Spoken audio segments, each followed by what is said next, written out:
July 1954, at Tokyo's busy Haneda Airport, customs officers checked the documents of a well-dressed, middle-aged Caucasian businessman.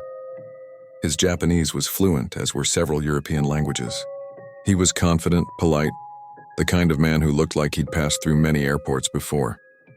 When the officer opened his passport, it looked completely legitimate. Crisp pages, proper stamps, even stamps from previous trips to Japan. But then, something strange. The country of origin read, Taured. Confused, the officer asked if he meant Andorra, a tiny principality between France and Spain. The man shook his head. Calm but firm, he replied, "No, Taured. My country has existed for more than 1,000 years." The man produced more proof.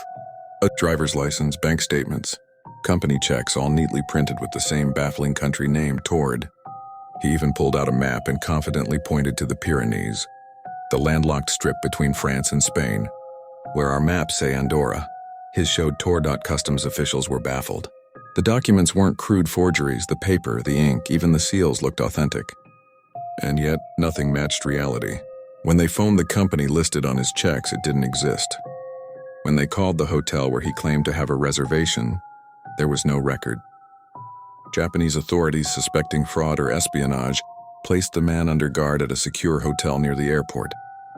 They confiscated his passport and documents for further analysis. But in the morning, he was gone. The room was locked from the inside. The guards swore no one had entered and no one had left. The windows still sealed. No trace of forced entry. Even stranger, his passport and all his documents had vanished with him. The only thing left behind was confusion. The mystery spread through whispers, eventually appearing in collections of strange but true stories in the 1960s and 70s. Over the decades, versions multiplied. Some tellings placed it in the 1980s instead of 1954. Others added bizarre twists, like the man predicting alternate histories or global events we don't recognize. Was he a time traveler? Did he slip through a parallel universe where Taured exists instead of Andorra? Or was it a simulation error, reality glitching, then correcting itself by deleting him?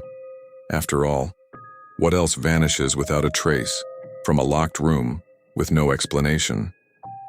The man from Taured was never seen again. His story lives only in retellings, debated endlessly. A reminder that reality might be thinner and stranger than we think. So I'll leave you with this. If he could cross into our world by accident, what's stopping you from crossing into his?